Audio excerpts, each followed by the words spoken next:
2024'te zengin olmak mümkün. Öncelikle yatarak ve çok kolay bir şekilde bunu yapabileceğini düşünenler videodan çıkarsa çok teşekkür ederim. Geri kalanlar siz kalın ve videoyu izlemeye devam edin. 2024'te nasıl zengin olabileceğini size öğreteceğim. Aslında başlık öyle olduğu için böyle bir giriş yaptım. Şu an bile başlayabilirsiniz bunlara.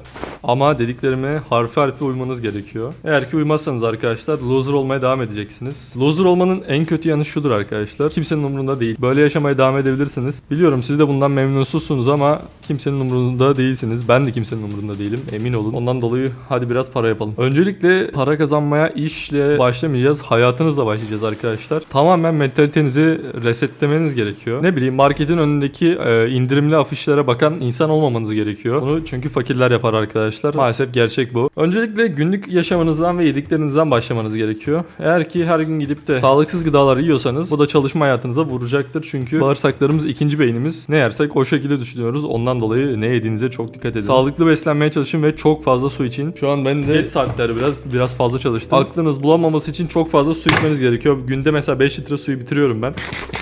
Sizin de bitirmenizi öneririm. Onun dışında hayatınıza sporu ekleyin arkadaşlar. Hatta eğer ki erkekseniz günde 50 tane şınav çekin. İşe başlamadan önce ya da hayatınıza başlamadan önce sabahleyin kardiyo falan yapın. Bunları söylüyorum ama laf üstünde kalıyor genelde. Bazen ben de yapmayabiliyorum. Çok dikkat edin yani. Spor yapıp yapmadığınıza. Diğer maddelere başlamadan önce öfkelenin arkadaşlar. Yani bir ezik olduğunuz için öfkelenin. Ben öyle yapıyordum. Öfkeleniyordum arkadaşlar. Bunu da öfkemi de işe vuruyordum. Ya da öfkenizi spora da vurabilirsiniz. Sizin biraz fantezinize bağlı yani. Ben öfkemi işe vuruyordum arkadaşlar. Gidip ağlamaktansa, pes etmektense biraz daha çalışmaya çalışıyordum. Duygu kontrolü önemli. Sizi gerçekten zengin edecek bilgileri söylemeden önce şunu söylemek istiyorum. Her şeyi bana sormayın arkadaşlar. Çevremdeki insanlardan da duyuyorum. Bana her şeyi sormayın arkadaşlar. ChatGPT diye bir şey var. Gidin ona sorun arkadaşlar. Zaten o her şeyi cevaplıyor. Ya da YouTube'da araştırma yapın. Google'da araştırma yapın. Araştırma yeteneklerinizi geliştirin. Bence en önemlisi bu. Şimdi ise başlayalım. Öncelikle bir niş belirlemeniz gerekiyor. Yani yeteneklerinize göre bir meslek seçmeniz gerekiyor. Bu meslek arkadaşlar bildiğiniz avukat, doktor ya da öğretmenlik gibi bir meslek değil. Artık dijital çağda olduğumuz için yani oturduğunuz yerden bir şeyler yapmanız gerekiyor. Öncelikle editörlükten başlayayım arkadaşlar. Editörlük cidden kolay bir meslek değil ama yeteneğiniz olduğunda ve çok fazla çabaladığınızda gerçekten hak ettiğinizi alabileceğiniz bir iş diyebilirim. Onun dışında diğer nişleri de seçebilirsiniz. Atıyorum copywriting olabilir. Sosyal medya ile ilgilenebilirsiniz. Kod yazıyorsanız sadece bir alana odaklanarak o alanda kendinizi geliştirerek yazılımla ilgilenebilirsiniz bu şekilde. Ama her zaman amacınız para olsun. Yani bunu kesinlikle unutmayın. Para kazanmadığınız hiçbir işe zamanınızı harcamayın. Çünkü zamanınız bu hayattaki en önemli şeylerden bir tanesi. Eğer ki bir işe başladınız, ikinci haftadan sonra para kazanmıyorsanız o işi bırakın arkadaşlar. Olmayacaktır yani. Ya siz başaramıyorsunuzdur ya da size uygun değildir. Buna çok dikkat edin arkadaşlar. Benim gibi zaman kaybetmeyin yani. Sonra ise plan kurmanız gerekiyor. Yani bu işte geleceğiniz var mı yok mu? Ve atıyorum bir diğer ay kazandığınız paraya işte bir 50 dolar da ekleyebiliyor musunuz? 100 dolar da ekleyebiliyor musunuz? Bunlara bakmanız gerekiyor. Yani her zaman inovasyon olması gerekiyor işinizde. İşiniz ve hayatınızla ilgili yani hayallerinizle ilgili günlük, aylık ve yıllık hedefler koyun. Bu da şöyle arkadaşlar, günlük hedefleri atıyorum geceliğin yatmadan önce yarın ne yapacağınızı planlayın. Günlük hedefler için bunu söyleyebilirim. Aylık hedefler için de bu günlük hedeflerin toplamıyla beraber kendinizi ne kadar geliştireceğinizi hedefleyin. Yıllık hedefte artık sizin fantezinize kalmıştı. Araba mı almak istersiniz, ev mi almak istersiniz?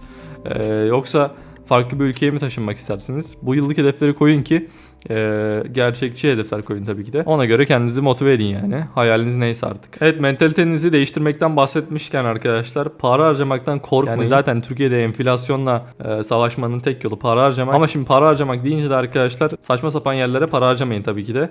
Kendi işiniz için yatırım yapın. Mesela ne bileyim ben kendi işim için söyleyeyim. Mesela harcadığım paralardan bir tanesi Premiere Pro'nun aylık ücreti arkadaşlar. Ne bileyim böyle bir yatırım aklıma geldi de. Sizin işiniz artık neyse arkadaşlar, ne bileyim dijital tool'lar olabilir, işte ne bileyim AI tool'ları olabilir, herhangi bir program olabilir. Bunlara para yatırın arkadaşlar. Para kazandıkça bunlara da paranızı gömün yani. Her zaman bedava olmaz yani. Kendinizi geliştirmek için işinize yatırım yapın, ne bileyim ekipman alın, bir şeyler yapın işte. Evet, mentaliteden devam edelim. Arkadaş çevrenizi çok iyi seçin arkadaşlar. Loserlarla takılan loser olur tabii ki de. Ve sizi aşağılayan arkadaşlarla, size küfür eden, işte sizi aşağılayan, size ezik gibi davranan insanlarla da arkadaş olmayın, takılmayın böyle gerizekalılarla. Kesinlikle kimseyi kendinizi aşağılatmayın. İnsanların içinde saygı duyulan bir kişi olun. Yani ciddiye alınan bir kişi kişi olun. Yakın arkadaşlarınız için demiyorum bunu. Evet, maddeleri saymayı bitirdim. Kapanışı da yapayım. Bana soracak olursanız, ben sizin yerinizde olsaydım, eğer ki yatıyorsanız arkadaşlar ve bolca zamanınız varsa, gidin arkadaşlar bir niş seçin kendinize göre. ChatGPT'ye yazın, işte internette para kazanmak istiyorum.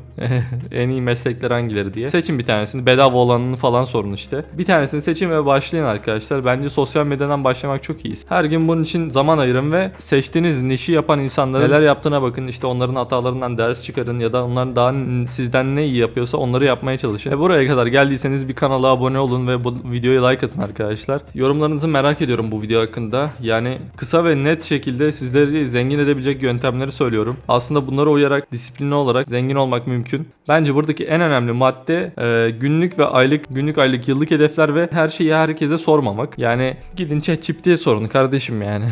Sormayın, araştırın abi ya. Şu lafı da unutmayın, ezik olmak iyi bir şey değildir. Loser olmak iyi bir şey değildir. Çünkü kimsenin umurunda olmayacaksınız. Teşekkür ederim izlediğiniz için. Görüşürüz.